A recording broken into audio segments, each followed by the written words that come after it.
Have you ever wanted to start a moon colony base in the veneer of the 1950s futuristic kitchen robots and goldfish bowl spacesuits? Well then, maybe moon-based colony Bloodbath might be the game for you. It is a light engine builder where there is a communal deck building element as well. You will be trying to build a colony and survive long enough to get to the end of the game. However, there will be some accidents along the way and maybe some murderous robots. If that sounds like your thing, then let's take a look.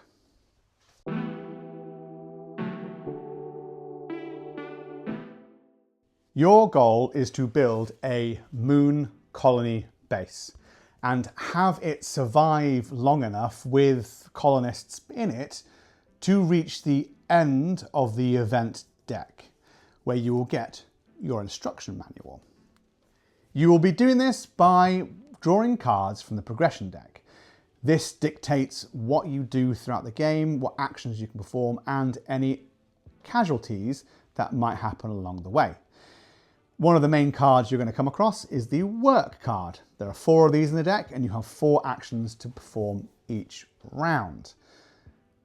You can do mining, which will give you money, and money is important because you need money to build. Every building has a money cost and you will pay that money to build that building. These buildings will then give you abilities or one-off activations that will give you either resources or allow you to do additional abilities, but they also, more importantly, give you colonists. These are going to be important later once you finish building your engine and have to start destroying it because your colony is failing and crumbling apart from murderous robots and accidents and harebrained scientists. But before that happens, you'll need to feed your colonists. So you need to go and farm to gain food to then feed your colonists in your buildings that you have built. You can also perform research to draw from the building deck to gain potential more buildings to build in your colony to keep it alive and going.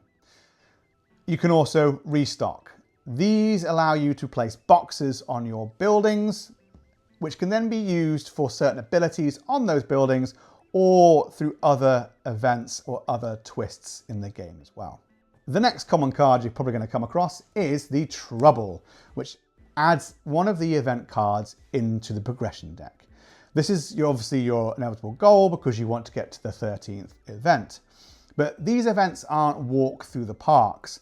They are going to be adding robots to your progression deck as well, which tend to go on slightly murderous or not be too safe for your colonists, or they will straight up just get rid of colonists by an accident. Once added in, these will just keep on coming up. So as you go through event decks, your progression deck is going to struggle to be positive because you're going to have all these constant negatives. If you ever run out of colonists in your actual colony, you will then start having to destroy and lose your buildings. When you lose a building, you gain that many colonists into your supply, like this, boink, boink, and you continue losing those colonists if you still had some left over from the event or from an accident or whatever reason, until your debt is paid.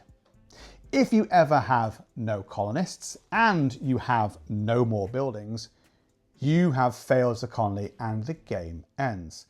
The player with the most colonists at the end wins, or if everyone manages to survive to the end game, the player with the most colonists at the end also wins. However, this game is hard, so getting to that 13th event, good luck.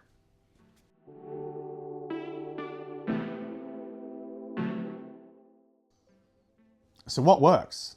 Well, it's really easy to pick up and play because everything's explained through the progression deck and the player boards.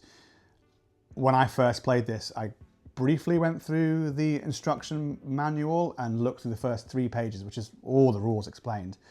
I set it up and I just started playing. And it was really easy to teach other people and explain because it is all there for you. The rest of the manual and the rule book is just deeper explanations on some of more of the fringe cases for some of the cards. But it's, yeah, you can just set it up and go with as many players as you want and explain along the way. It's real good. It's an engaging balance of like keeping plates up. You're never truly settled into this engine builder.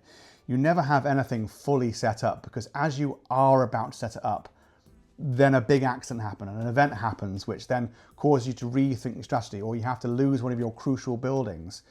You never have enough food to feed the colonists you have, or you never have enough money to build the building you want, or you never have enough colonists to deal with the accidents. And while in most other games it might feel bad for doing that, because the intent of the game is you are building yourself up to a crescendo and then your colony is going to fall and you're going to fall apart and you're going to start deconstructing things. This engine building, engine losing kind of game, it works really well as long as you accept that as the premise, that you are going to start losing and you're just trying to prevent yourself from losing too much and surviving to the very last end to get to that end goal. It's a hard game, honestly, and you will fail. The game is designed for you to build your engine and then for your engine to start losing and collapsing. And if you accept that premise and if you like that premise, then it's a really fun, engaging way to play a game. I often find in engine builders and the bigger engine builders, you can sometimes get a bit jealous of other people's engines, or you can sit on your laurels and get a bit smug when your engine's going off and you're blazing away through the victory points.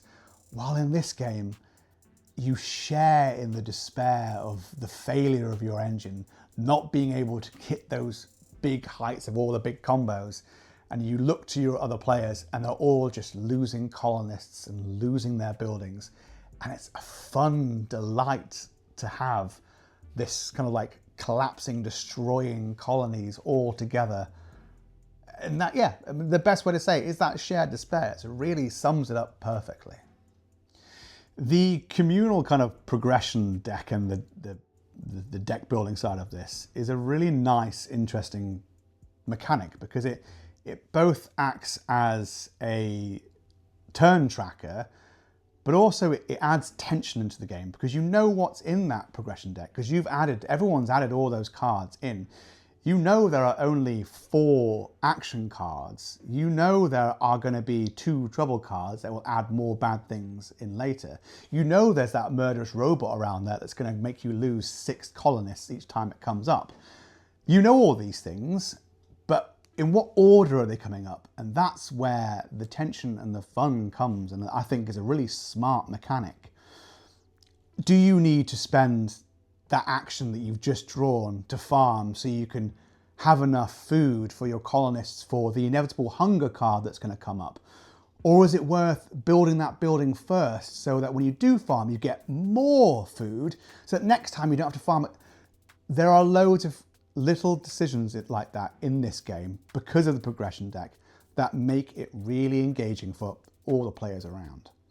The game is 1 to 5 players and there is a solitaire solo mode, but I think the beauty of this is it plays the same and great at all player points. So 2 players, 3 players, 4, 5 players.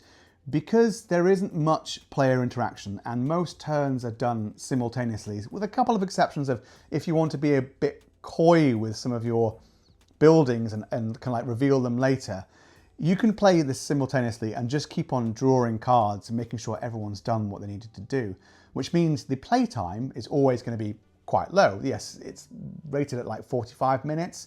And if you play 5 players or 2 players, it's going to be about 45 minutes. There's not much extra that gets done with more players. You're just going to see like more cards because people are going to be adding more cards into the progression deck. So you'll be able to see more of the game. You'll see more buildings come out, more engines. And I think it's a delight to see a game that doesn't get overly complicated and overly busy with more players. I will happily play this with 2 or 5 players and have the same level of fun and experience with either of them.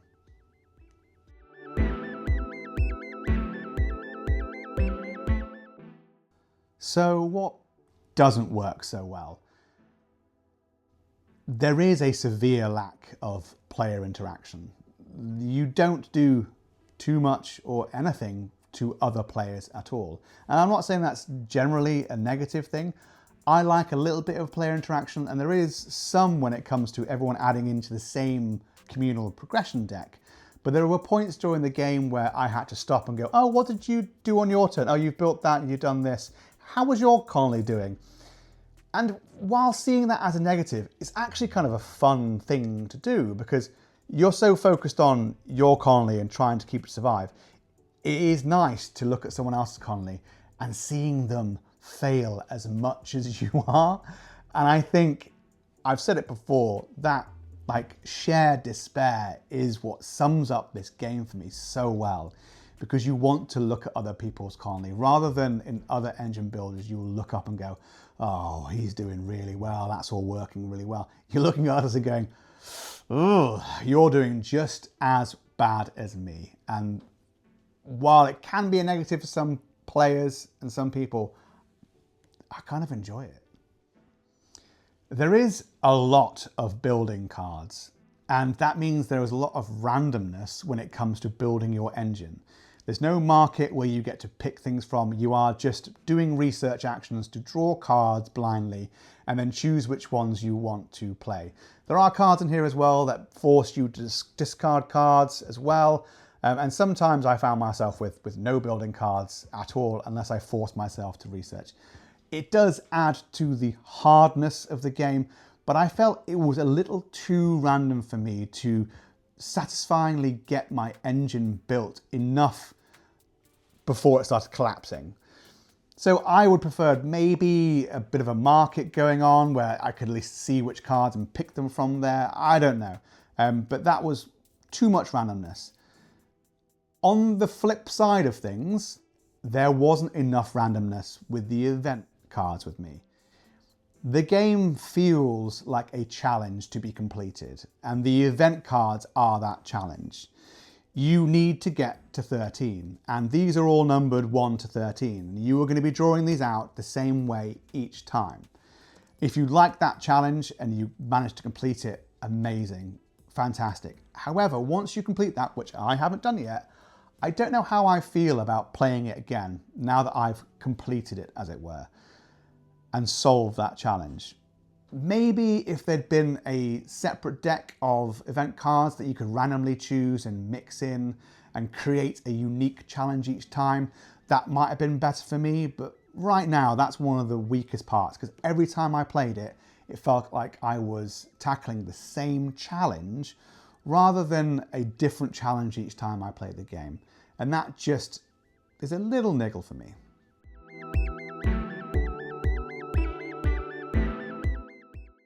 So, how replayable is it? Well, there are loads of robot cards, loads of twist cards, and loads of building cards to keep you occupied through multiple playthroughs.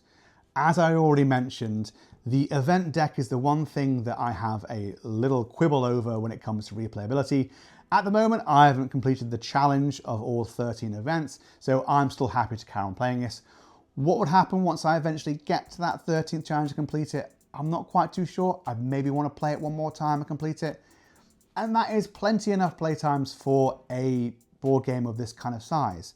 I think you could extend it slightly by having that like random event deck kind of structure rather than the numbered, but that's more of a personal preference, I think, than necessarily a bad topic of the game.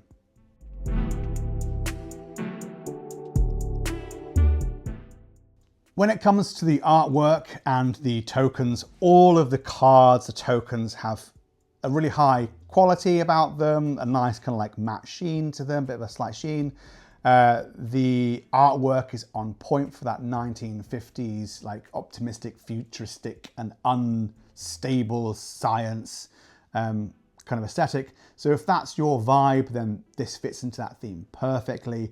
And the gameplay and everything else marries with that theme and that art style as well. So overall, no complaints from that side.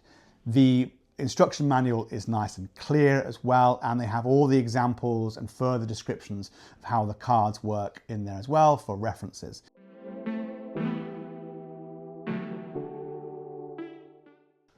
Overall, this is a lovely light deck builder that flips conventions on its head by having you invest and spend all this time and love and energy into building this engine that works, all for it to collapse, and not just collapse randomly. You have to choose how it collapses, and the way you choose it, how it collapses, determines how long you can survive for and if you get to that final end challenge. I think it's a nice, smart game for people that like deck builders and want something a little different, for people that are starting out in the modern board game hobby and want to try something really interesting and new, and also for people that generally like deck builders. Overall, I'm really happy with it, and I would happily recommend it to anyone to give it a go. Well, thank you for watching. That's my review. If you like this, please give a like. If you want to follow along, please subscribe for more board game content and some tabletop roleplay conversations as well. Otherwise, until next time, see you later.